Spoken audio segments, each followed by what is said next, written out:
அருட்பெருஞ்சோதி அருட்பெருஞ்சோதி தனிப்பெரும் கருணை அருட்பெருஞ்சோதி. எல்லா உயிர்களும் இன்புற்று வாழ்க, வள்ளல் மலரடி வாழ்க வாழ்க, கொல்லாவிரதம் குவளை எல்லாம் ஓங்குக, நல்லோர் நினைத்த நலம் பெறுக, நன்று நினைத்த எல்லோரும் வாழ்க இசைந்து. உலக மக்களே, அறிவார்ந்த அன்பர்களே, ஆண்மநேய ஒருமைப்பாட்டுடைய அன்பர்களே, வல்லப்பமான கருளிய திருவட்பாவிலிருந்து 6ஆம் திருமுறையில் 107வது பதிகமாகிய ஞானசரியை என்ற பதிகத்தில் இருக்கின்ற பாடல்களுடைய விளக்கங்களை பார்த்து கொண்டிருக்கிறோம். ஞானசரியை மொத்தம் 28 பாடல்களை கொண்டது. இதுவரை 20 பாடல்களுடைய விளக்கங்களை பார்த்திருக்கிறோம். இன்று 21வது பாடல். வல்லப்பமானவர்கள் ஞானசரியை நமக்கு அருளியதற்கு காரணம், உலக மக்கள் எல்லாம் இயற்கை உண்மை விளக்க கடவுளாகிய அருட்பெருஞ்சோதி ஆண்டவரை தெரியாமல் இருந்து கொண்டிருக்கிறார்கள். சுத்த சன்மார்க்கத்தில் இல்லாமல் துயரங்களையும் துன்பங்களையும் அனுபவித்துக் கொண்டும் பிறந்தும் இறந்தும் என்ற நிலைகளிலே இருந்து கொண்டிருக்கிறார்கள்.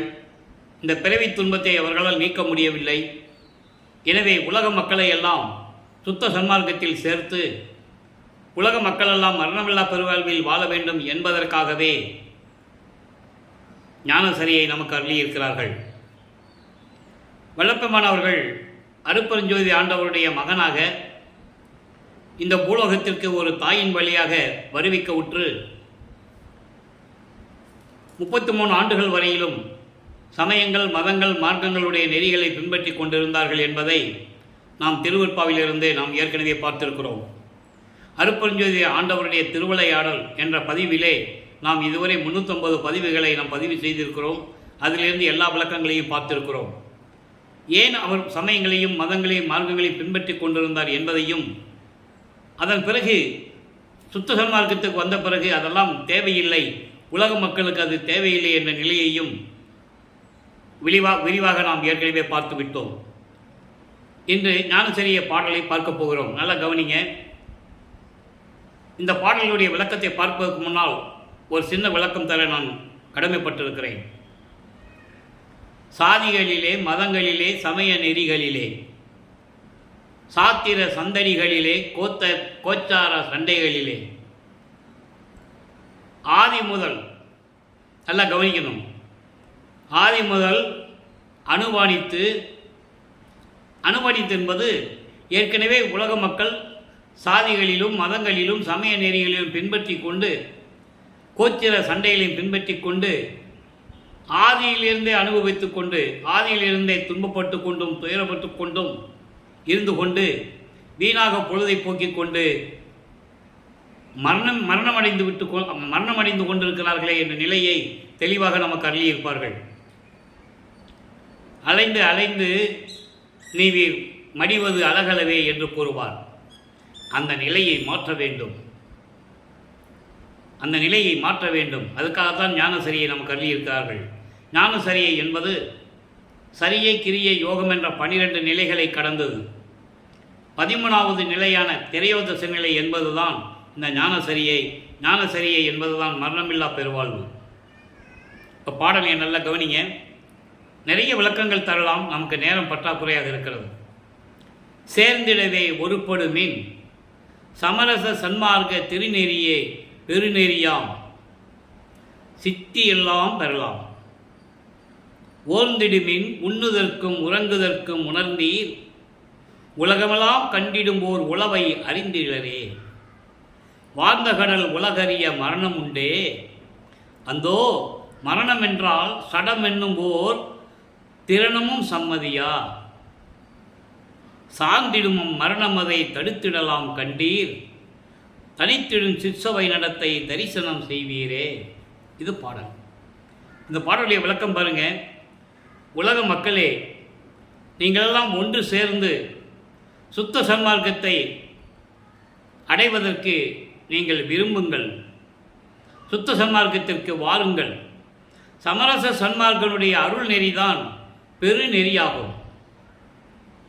சமயங்கள் மதங்கள் மார்க்கங்கள் போட்ட நெறிகள் எல்லாம் திருநெறிகள் அல்ல. அதுக்கான விளக்கத்தை நாம் பின்னால் பார்க்க போகிறோம். ஆக சமரச சன்மார்க்க திருநெறிதான், சமரச சன்மார்க்கத்தில் அருள் நெறிதான் பெருநெறியாகும். சித்தியெல்லாம் பெறலாம். இறைவனிடமிருந்து எல்லா அருளையும் பெற்றுக்கொள்ளலாம். எனவே சுத்த சன்மார்க்கத்திற்கு வாருங்கள்.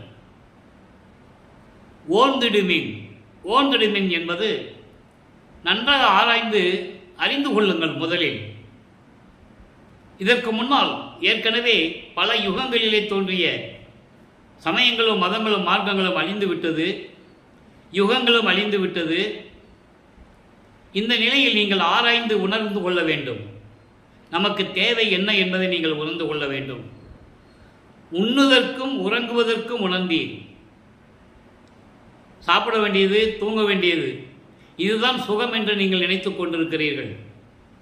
இதுதான் நீங்கள் தெரிந்து வைத்திருக்கிறீர்கள். உலகமெல்லாம் கண்டிடும் ஓர் உளவை அறிந்திலரே. உலகமெல்லாம் கண்டிடும், எல்லா உலகங்களையும் பார்க்கக்கூடிய அளவிற்கு இருக்கின்ற அந்த திறமைகளை எல்லாம், அந்த ரகசியத்தை உங்களால் அறிந்து கொள்ள முடியவில்லையே. உங்களால் அறிந்து கொள்ள முடியே. அதுக்கு நாம் என்ன செய்ய வேண்டும்? வார்ந்த கடல் உலகறிய மரணம் உண்டே. கடல்களால் சூழப்பட்ட இந்த விரிந்த பரந்த இந்த பூலோகத்தில் பிறந்து விட்டால் மரணம் இருக்கிறதே. ஐயோ, அதுக்கு நீங்கள் என்ன செய்வீர்கள்?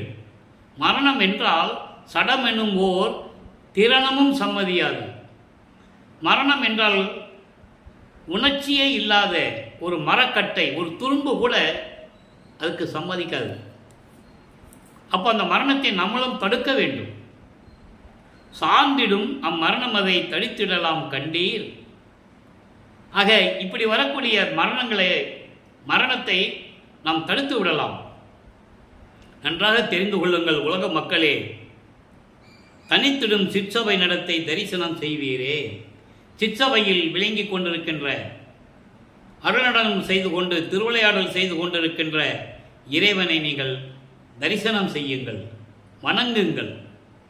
இறைவனை வணங்குங்கள், சுத்த சன்மார்க்கத்தில் சேர்ந்து கொள்ளுங்கள். மரணத்தை தடுத்து விடலாம். உலக மக்களே, நீங்களாம் இதுவரையில் உலகிலே பிறந்து உண்ணுவதற்கும் சாப்பிடுவதற்கும் உறங்குவதற்கும் தான் நீங்கள் தெரிந்து கொண்டீர்கள். எல்லா உலகங்களுடைய இரகசியங்களை தெரிவதற்கு நீங்கள் முற்படவில்லை. அதெல்லாம் உங்களுக்கு தெரிய வேண்டும் என்றால் நீங்கள் சுத்த சன்மார்க்கத்திற்கு வர வேண்டும். எனவே உலக மக்களே, சுத்த சன்மார்க்கத்தெல்லாம் வந்து எல்லாருமே சுத்த சன்மார்க்கத்துக்கு வந்து நீங்கள்லாம் மரணமில்லா பெருவாழ்வில் இருக்க வேண்டும் என்று கூறி இந்த பாடலை நமக்கு அருளியிருக்கிறார்கள். இப்போ இந்த பாடலில் இருக்கின்ற மைய கருத்து, உள்கருத்தை நாம் சொல்ல வேண்டிய கடமை இருக்கிறது.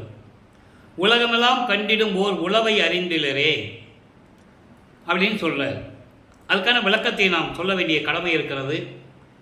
101வது பதிகம் உய்வகை கூறல் என்ற பதிகத்திலே ஒரு 3வது பாடல். நான் ஏற்கனவே கூறியது போல ஒவ்வொரு பாடல்களில் இருக்கின்ற வரிகளுக்கும் அங்கங்கே தொடர்பு உண்டு. இது இறைவனுடைய தயவும் கருணையும் இருந்தால்தான் இந்த விளக்கத்தை கூற முடியும். எப்படிப்பட்ட இறைவன், இறைவனுடைய ரகசியத்தை எப்படி தெரிந்து கொள்வது என்ற நிலையை இந்த பாடலிலே கூறுகிறார். உய்வகை கூறல். உய்வகை கூறல் என்பது நாம் மேல்நிலையை அடையணும், மரணமில்லா பெருவாழ்வை அடைய வேண்டும். அப்போ அந்த நிலையை அடைவதற்கு என்ன வழி என்பதை உலக மக்களுக்கு கூறுகிறார். நல்ல கவனிங்க. ஆதியம் அந்தம் இல்லாதோர் அம்பலத்தாடும் சோதி தன்னையே நினைமிங்கள். ஆதியம் அந்தமில்லா இறைவன், சுயமாக தோன்றிய இறைவன். அப்படிப்பட்ட இறைவன் யார் என்றால், அம்பலத்திலே, அதாவது திருச்சிற்றம்பலத்திலே, சுத்த சிவஞான வெளியிலே, அங்கே இறைவன் அருப்பெருஞ்சோதி ஆண்டவர் இருக்கிறார். அவரை நீங்கள் வணங்குங்கள், உள்ளத்திலே நினைத்து வணங்குங்கள். அப்படி வணங்கினால் சுகம் பெற விளைவீர். எல்லா சுகங்களையும் பெற்றுக்கொள்ளலாம். சுகங்கள் என்பது எல்லா இன்பங்களையும், இறைவனுடைய அருளையும் பெற்றுக்கொண்டு, பொருள் செல்வங்களையும் பெற்றுக்கொண்டு இந்த பூலோகத்தில் நீங்கள் வாழலாம். நீதி கொண்டு உரைத்தேன், சத்தியமாக சொல்லுகிறேன், உண்மையாக சொல்லுகிறேன், சத்தியமாக சொல்லுகிறேன். எனவே அருப்பஞ்சோதி ஆண்டவரை உள்ளத்தில் நினைத்து வணங்குங்கள். இது நீவிரெல்லாம் மேல் ஏறும் வீதி. இது நீவி மேல் ஏறும் வீதி. வீதி என்பது வழி. வழி என்பது மேல்நிலையை அடையக்கூடிய ஒரு நிலை. மேல் ஏறும் வீதி. அப்படி என்றால் நீங்கள் சுத்த சன்மார்க்கத்தில் வந்துவிட்டாலே இறைவனர்களை பெற்றுக்கொண்டு நீங்கள் மேன்மை அடையலாம். மற்றைய வீதிகள் கீழ் செல்லும் வீதி. மற்றைய வீதிகள் அதாவது சமயங்கள், மதங்கள், மார்க்கங்களில் கூறப்பட்ட நெறிகள். அங்கே உயிர் இரக்கம் இருக்காது, ஜீவகாருண்ய ஒழுக்கம் இருக்காது, ஆண்மநேய ஒருமைப்பாட்டுரிமை இருக்காது. புலையும் கொலையும் தவிர்த்து இருக்க மாட்டார்கள். இதெல்லாம் கீழ் செல்லும் வீதி. சமயங்களும் மதங்களும் மார்க்கங்களில் கூறப்பட்ட நெறிகள் எல்லாம் கீழே செல்லக்கூடிய வீதிகள். அப்படிப்பட்ட நெறிகளை கொண்டது. அதில் நீங்கள் செல்ல வேண்டாம். நீங்கள் மேன்மை அடைய வேண்டும், உன்னதமான நிலையை அடைய வேண்டும். அப்படி என்றால் உலக மக்களே நீங்கள் சுத்த சன்மார்க்கத்துக்கு வாருங்கள் என்று வல்லபெருமான் அழைக்கிறார். இதுதான் ஞானசரியுடைய விளக்கம். அதன் பிறகு 106வது பதிகம் சுத்த சிவநிலை. அதில் 29வது பாடலிலே ஒரு விளக்கம் இருக்கிறது.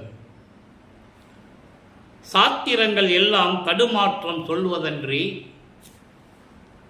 ஏனென்றால் இதை ஏன் கூறுகிறார் என்றால், ஆதியிலிருந்தே மக்கள் சாத்திரங்களையும் சம்பிரதாயங்களையும் பழக்க வழக்கங்களையும் மூட நம்பிக்கைகளையும் பெற்றுக்கொண்டு அதிலேயே சென்று கொண்டிருக்கிறார்கள். அவை சொல்வதெல்லாம் தடுமாற்றங்கள், ஒரு உண்மையான நிலைகளை கூறுவதல்ல. தடுமாறிக்கொண்டிருக்கின்ற அந்த நிலைகளை எல்லாம் உலக மக்களுக்கு சொல்லுகின்றன இந்த சாத்திரங்கள். சாத்திரங்கள் எல்லாம் தடுமாற்றம் சொல்வதன்றி நேத்திரங்கள் போல் காட்ட நேராவே. நேத்திரங்கள் போல காட்ட நேராவே என்பது உண்மையை சொல்லி உலக மக்களை அணைத்துக் கொள்வதல்ல. சாத்திரங்கள் எல்லாம் சொல்லுகின்றதெல்லாம் தடுமாற்றம், பொய்யான தகவல்கள், பொய்யான நிலைகள். அவைகளாம் உண்மைகளை சொல்லி மக்களை அரவணைத்துக் கொள்வதில்லை, மக்களை நல்வழியில் காட்டுவதில்லை. அது சொல்லிட்டு சொல்றாரு, நேத்திரங்கள் சிற்றம்பலவன் திருவருள் சீர் வண்ணம் என்றே உற்று இங்கு அறிந்தேன் உவந்து. நேத்திரங்கள் என்பது தங்களுடைய திருக்கரங்களை, தங்களுடைய கைகளை காட்டி அரவணைத்துக் கொள்வது. அது எது என்றால் திருச்சிற்றம்பலத்தில் இருக்கின்ற இறைவனுடைய அருட்பெருஞ்ச ஆண்டவருடைய அந்த அருள் இருக்கிறதே, அதுதான் நமக்கு உண்மையான வழிகள். திருக்கரங்கள் காட்டி உண்மை, அதாவது திருக்கரங்களை காட்டி உண்மைகளை விளக்கி கூறி நல்வழிப்படுத்துவது இறைவனுடைய செயல். கையை காட்டி அப்படியே கை நீட்டி அணைத்துக் கொள்வாரா, வாங்க மக்களே வாங்க வாங்கன்னு சொல்லி கட்டி அணைத்து அருளை கொடுப்பார் என்று சொல்கிறார். அதான் சொல்றாரு, நேத்திரங்கள் சிற்றம்பலவன் திருவருள் சீர் வண்ணம் என்று உற்று இங்கு அறிந்தேன் உவந்து. இறைவனுடைய அருளை பெற்று இந்த பூலோகத்தில் நான் சுத்த சன்மார்க்கத்தில் சேர்ந்த பிறகு, இறைவன் எனக்கு சுத்த சன்மார்க்கத்தை கொடுத்த பிறகு நான் இதையெல்லாம் அறிந்து கொண்டேன் இந்த பூலோகத்தில். இதற்காகத்தான் இறைவனுடைய திருவிளையாடல் நடந்தது என்று கூறுகிறார். என்னை ஒரு தாயின் கருவறையிலே இருக்க வைத்து இந்த பூலோகிற்கு என்னை வருவிக்க செய்து, சமயங்களிலும் மதங்களிலும் மார்க்கங்களில் ஈடுபட செய்து, அதன் பிறகு இதெல்லாம் தேவையில்லை மகனே, இதெல்லாம் பொய் என்று உலக மக்களிடம் அறிவித்து விடுவென்று கூறி சுத்த சன்மார்க்கத்தை கொடுத்து எனக்கு எல்லார்களையும் கொடுத்து இரு கரம் நீட்டி 2 கைகளை நீட்டி என்னை அணைத்துக் கொண்டது இறைவனுடைய கரங்கள் என்று இந்த பூலோகத்திற்கு வந்த பிறகு நான் அறிந்து கொண்டேன். எனவே உலக மக்களே நீங்களும் சுத்த சன்மார்க்கத்துக்கு வாருங்கள் என்று கூறுகிறார். என்னுடைய நிலைகளை உலக மக்களுக்கு விளக்கி சொல்ல வேண்டும்.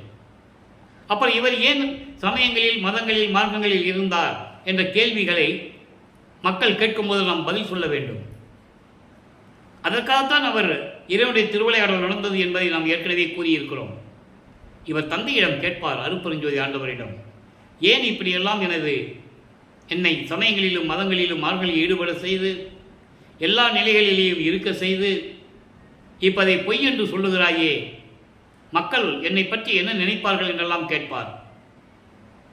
இல்லை மகனே, நான் நேரடியாக, ஏன்னா இந்த பிரபஞ்சம் தோன்றிய காலத்திலிருந்து எல்லாம் உருவாக்கியது இறைவனுடைய அருளால் தான்.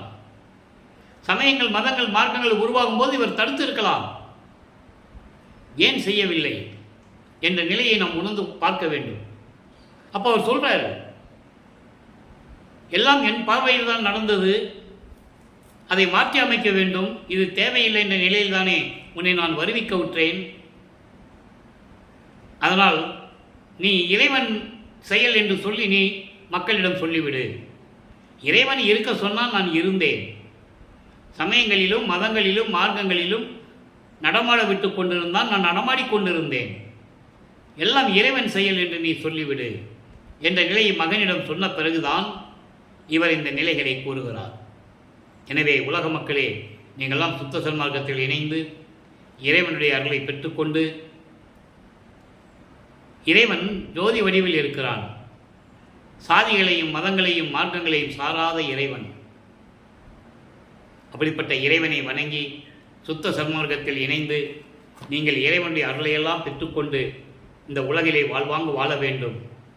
அருப்பெருஞ்சோதி அருப்பெருஞ்சோதி தனிப்பெருங்கருணை அருப்பெருஞ்சோதி என்ற மகாமந்திரத்தை சொல்லி தீபத்தின் முன்னால் அமர்ந்து கொண்டு கொலையும் புலையும் தவிர்த்து மாமிசம் உண்ணுவதை நிறுத்திவிட்டு எந்த உயிரையும் கொலை செய்யாது. ஈ முதல் யானை வரை எல்லாமே உயிர்கள் தான். மனதறிந்து நாம் கொலை செய்யக்கூடாது. அந்த நிலையில் இருந்து கொண்டு இறைவனை வணங்கி எல்லா அருளையும் பெற்றுக்கொண்டு இந்த வையகத்தில் நீங்கள் வாழ்வாங்கு வாழ வேண்டும். சுத்த சன்மார்க்கத்திற்கு வாழுங்கள், நீங்கள் மரணமில்லா பெருவாழ்வில் இருக்கலாம் என்று கூறி இறைவனுடைய தயவோடையும் கருணையோடையும் இந்த வள்ளலார் ஊழியன் என்று விடைபெறுகிறேன். மீண்டும் நாளை சந்திப்போம். நன்றி, வணக்கம். அருட்பெருஞ்சோதி அருட்பெருஞ்சோதி தனிப்பெரும் கருணை அருட்பெருஞ்சோதி. நாளையும் ஞானசரிய விளக்கம் வரும். விளக்கம் கேட்டு அறிந்து உணர்ந்து இறைவனுடைய அருளை பெற்றுக்கொள்ளுங்கள்.